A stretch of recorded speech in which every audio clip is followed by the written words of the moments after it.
Welcome to WireWheel's Privacy Roll-Up, a week recap of the top news in privacy from our CPO, Rick Buck. How are you doing today, Rick? I'm great, Janine. How are you? Doing well, thank you.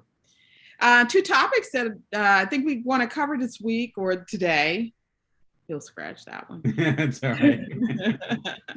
I see that California's AG has provided a retrospective on the first year after CCPA, and basically they're launching a reporting tool. Yeah, it's the California AG's office has made some news the last week. They certainly brouhaha about whether or not global privacy controls should be in the formula for honoring do not sell my personal information requests. But this week they also had an announcement that they've built out and have made available a consumer privacy tool. And the consumer privacy tool is a portal where consumers can go to answer a series of questions about businesses that they think are not complying with, for the moment, their ability to submit do not sell my personal information requests. Mm-hmm. The questions, it's a fairly short list of questions. It produces a report. The report can then be sent to, can be emailed to the business, and it does a couple things. One of which is it gives the consumer the power to sort of keep an eye on the way their data is being managed. But equally important, it gives the business an opportunity to say, hey, either we're not doing this and we need to fix it, or we thought we were doing this, why isn't it working? Right.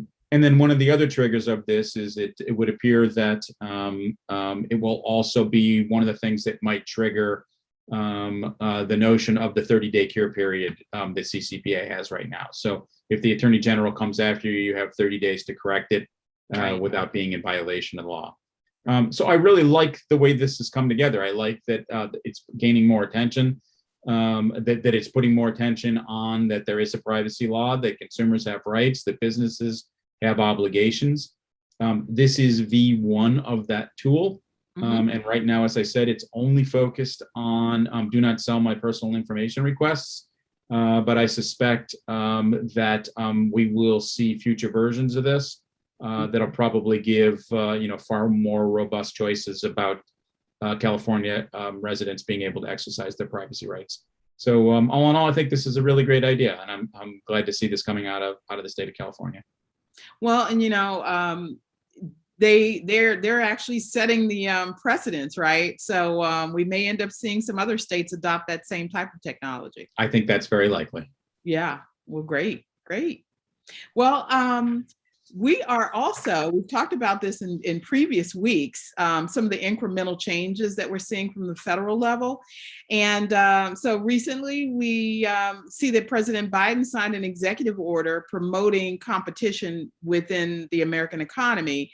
But I mean, the one real thing that I'd like for you to speak about is its impact on privacy and professionals. So there's some implications in there regarding data protection and privacy. Can you speak to that? Yeah, you bet. There's a lot to unpack in this executive order, and one, to stay focused on what we want to do, but out of respect for the amount of time we have in this broadcast, we're going to focus just on the privacy implications. Okay. If we look at it holistically, the executive order thinks about an agenda for a whole government approach as they talk to it on enforcing antitrust laws. Mm-hmm. And as it relates to privacy, there are a number of provisions that have implications on the protection and the collection of data and how that influences privacy. The overarching theme of the order is focused around a concern that the large platforms have this ability, particularly through acquisitions, mergers and acquisitions, to accumulate data that gives them an advantage for market dominance.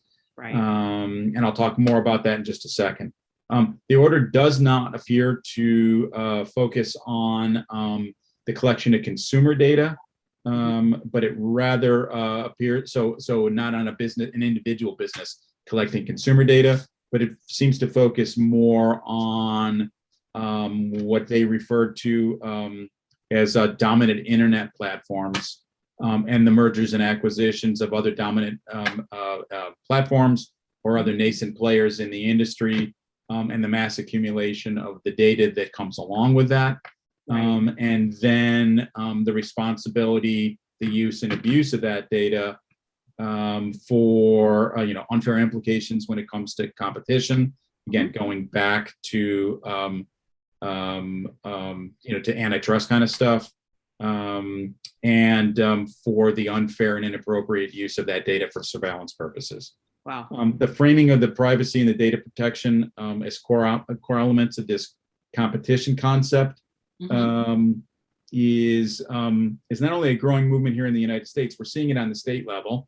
We're starting to hear it more on the federal level, and it's certainly, as you've heard me say many times before, been influenced by the Europeans, by the Canadians, by other countries around the world. Right. And so it's again interesting and timely and poignant that the United States at the highest level is starting to think about this. From an enforcement point of view, the FTC is going to be encouraged to exercise their rulemaking authority in a number of areas that are going to, again, promote competition and thwart antitrust. And their rulemaking authority as it relates to privacy includes, to use this definition, unfair data collection and surveillance practices that may damage competition, consumer autonomy, and consumer privacy. And then also unfair competition in internet marketplaces. So I like that this is coming from the highest level. The federal government is looking to leverage their strength to empower the FTC. And to think about one, fair competition, antitrust, but really I love that that at the center of this is where data and data privacy and data protection exists.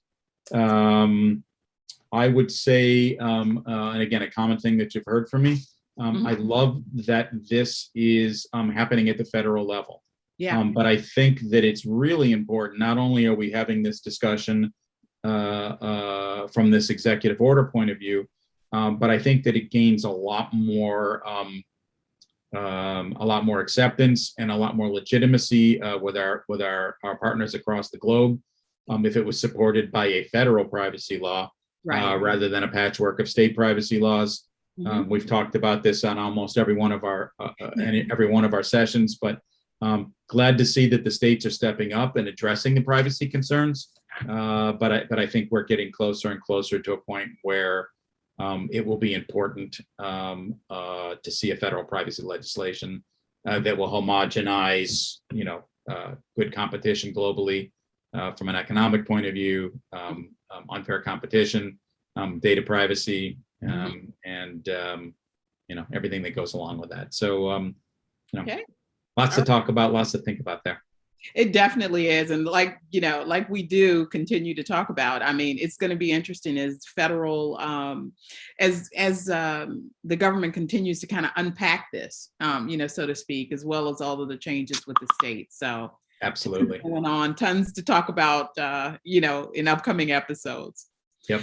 Well, I want to thank everyone for joining. So definitely thanks to all of our viewers again for tuning into WireWheel's weekly privacy roll-up. Also want to say thank you, Rick. And to our viewers, if you have any privacy questions that you'd like to have answered, just reach out to us at marketing@wirewheel.io. And you'll also find a link in the description below. Please continue to follow us. And also be sure to like us and to subscribe to WireWheel's YouTube channel. Again, thank you, Rick, for your time today. This has been great information. Janine, always a pleasure to do this with you. And as always, thanks everybody for tuning in. We'll see you next week.